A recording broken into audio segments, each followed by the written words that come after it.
Olá pessoal, eu sou o professor Luciano de Língua Portuguesa e na aula de hoje nós vamos falar sobre arcadismo em Portugal, sobre essa escola literária, só que em Portugal, tá bom?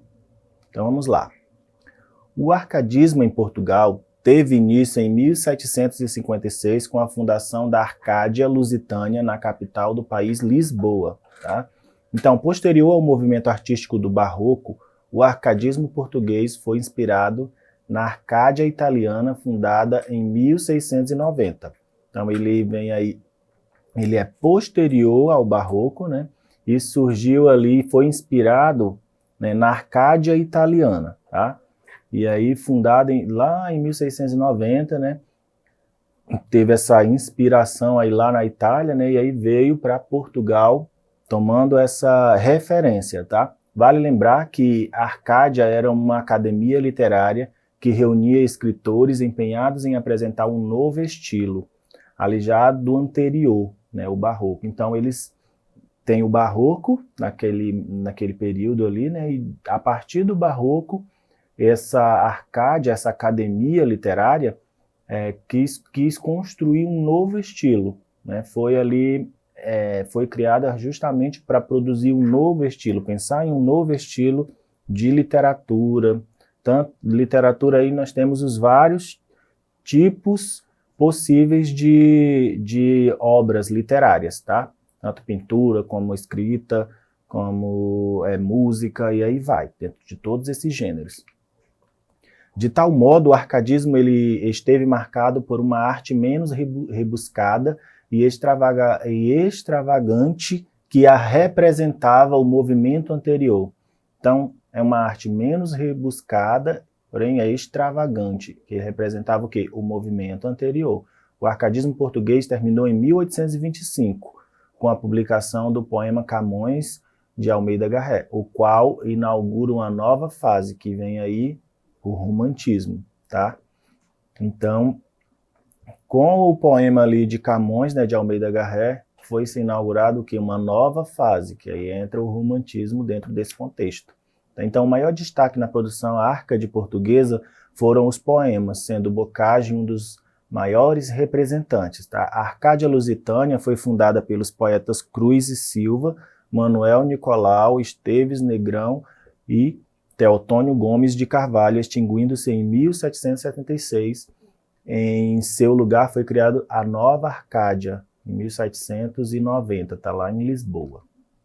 Então, a Arcádia Lusitânia tinha o quê? Uma frase latina chamada inutilia truncate, que significava acaba-se com as inutilidades, tá? Que caracterizava todo o movimento no país. Assim, irradiava o exagero, o rebuscamento, a extravagância preconizada e retomavam a uma literatura simples, tá? Então, esse movimento arcade, né, como se deu? O arcadismo, o setecentismo, né, ou neoclassicismo, é uma escola literária empenhada em apresentar um estilo de vida simples e bucólica, longe dos centros urbanos. Então vejam aí que o arcadismo pode ser também chamado de setecentismo ou neoclassicismo, tá? Então ele tem ali, vai fugir ali o quê? Dos centros urbanos, né? Desse modo, ele propõe a busca do equilíbrio e retorno aos clássicos, sendo os principais conceitos fugere urbem, né, fuga da cidade, locus amoenos, lugar ameno, aurea mediocritas, é um latim aí um pouco mal falado, né? Equilíbrio de outro, nós temos também cortar o inútil e o carpe diem, né, que é bem conhecido, aproveite o momento. Tá? Então, dentro desse contexto, nós vamos ter todas essas características aí presentes dentro do arcadismo. E o contexto histórico desse período, né? Lá pelo século XVIII, né, e os ideais iluministas, surge o que? A escola literária Arcade. O século das luzes, como é chamado, foi marcado por um avanço e desenvolvimento tecnológico, científico e social, o qual influenciou profundamente a cultura europeia. Tá? em Portugal, o país passava por uma fase de transformações e renovações após a Guerra da Restauração, o qual concedeu independência ao país que estava sob domínio espanhol desde 1580. Além da reestruturação econômica, política e social, as reformas no campo de educação foram essenciais para propulsionar um espírito de renovação e incentivo aos estudos científicos.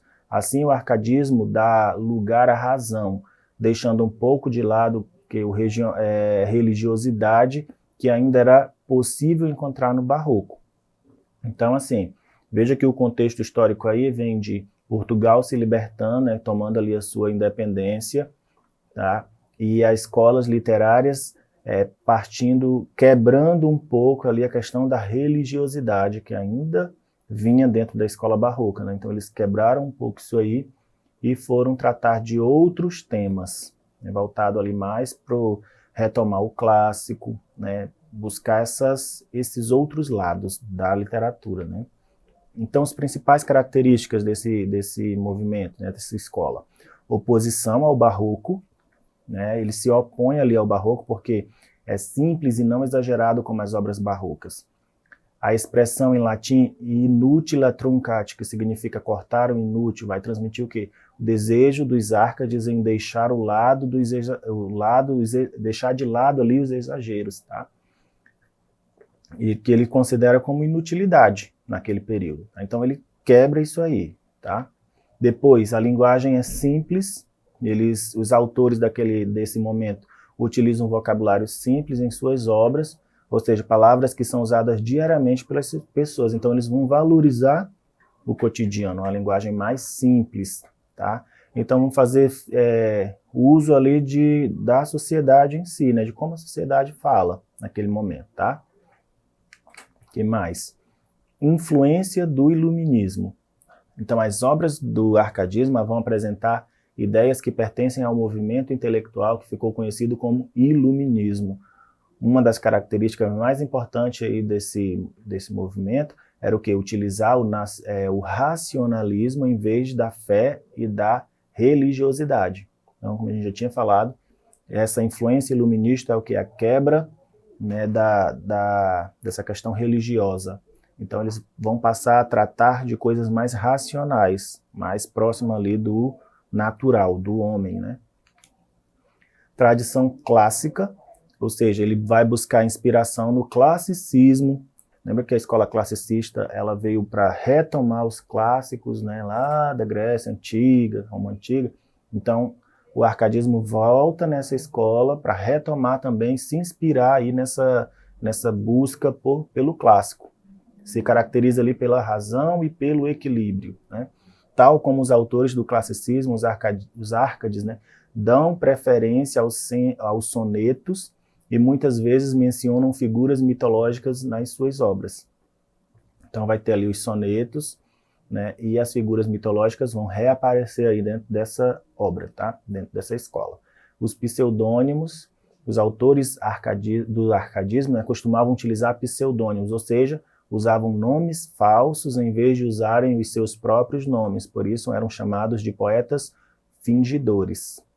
Tem até um poema bem famoso, né, que o poeta finge tão completamente que chega a fingir que é dor a dor que deveras sente. Lembra o fingidor? Então, dentro desse contexto, tá? Expressões em latim também vão aparecer aí, as obras do arcadismo vão transmitir ideias que estão presentes em expressões em latim, como carpe diem, locus, amoenus ou fugere urbem, né? Que o carpe diem nós vimos que é aproveitar a vida agora, né? Colher o momento. O locus amoenus significa o quê? Lugar agradável. E o fugere urbem significa valorizar a vida do campo. Então, tudo isso aí dentro dessas obras, tá? O bucolismo ou pastoralismo também temos aí como característica. A vida pastoril é um tema recorrente nas obras do arcadismo, tá? Personagens e o próprio ambiente vão servir de cenário para os textos em que a natureza é valorizada. Esta é a forma encontrada pelos autores árcades de se distanciar da vida agitada das cidades. Então eles vão ter influências, né, naquela vida simples, longe daquele movimento demais, né, daquela parte urbana ali. Eles vão querer mais esse lado mais bucólico, né, do pastoralismo ali, daquela calmaria daquele momento, tá? E os autores e as obras desse período, né? Os principais autores desse português, né, foram quem? Manuel Maria Barbosa, do Bocage, um conhecido, né, o Bocage, tá? Nós temos aí Morte de Dom Ignaz de Castro, tá? Ele elegia Idílios Marítimos, tá? Então temos essas obras aí do Bocage. Nós temos também o Antônio Diniz da Cruz e Silva, nós temos Pedro Antônio Correia, Marquesa de Alorna, Francisco José Freire. Então nós temos vários autores com várias obras aí dentro dessa temática, tá? Observe aí na sua tela. Então, nós temos aqui o Marquês de Pombal, também conhecido, tem uma imagem dele aí do lado, tá? Para ilustrar. Então, em 1759, por decreto do Marquês de Pombal, os jesuítas eles são expulsos de Portugal e no ano seguinte do Brasil. Então, em consequência, o ensino antes sob a direção da Companhia de Jesus torna-se aberto às reformas progressistas. Os árcades expõem-se às antíteses, né, aos hipérbatos, que são as inversões sintáticas, e aos trocadilhos de barroquismo decadente. A nova estética busca a simplicidade formal e a ordem direta, sujeito, verbo e objeto. Que antigamente eles valorizavam essa questão textual, né, tratar ali as formas inversas, hipérbatos, antíteses, para valorizar seu texto. E aqui não, eles já querem eles vão buscar o simples, o formal, e essa ordem direta aí, tá? Os poetas da Arcádia orientam-se pelo ideal da doce vida campesina, longe da agitação dos centros urbanos. Então é assim, quando o Marquês de Pombal decide tirar ali o domínio do ensino das mãos dos jesuítas, eles passam a dominar nessa arte de ensinar, e eles vão tratar e mostrar que existem outras formas também de escrever, né, de construir suas obras, tá? Então vamos lá, nós temos aqui a parte bucólica, né, idealizada ali pela bucólica, relativa à vida do campo e dos pastores. Nós temos também metafísica, parte da filosofia que estuda o ser enquanto ser. Estoicismo, né, orientação filosófica que determina sofrer com resignação diante do infortúnio. Então, a poesia de Bocage, nesse momento, a poesia ela vai ser mais forte do que a prosa, tá? E o nome dessa época vai ser Bocage, tá certo? Então nós temos aqui uma imagem dele para ilustrar, tá? Dentro da poesia, esse é o nome mais forte que nós vamos ter dentro dessa escola literária, tá bom? Então, nosso exercitando do dia. São características do arcadismo. E aí? Vamos ver? Bucolismo e idealização da mulher, tá certo?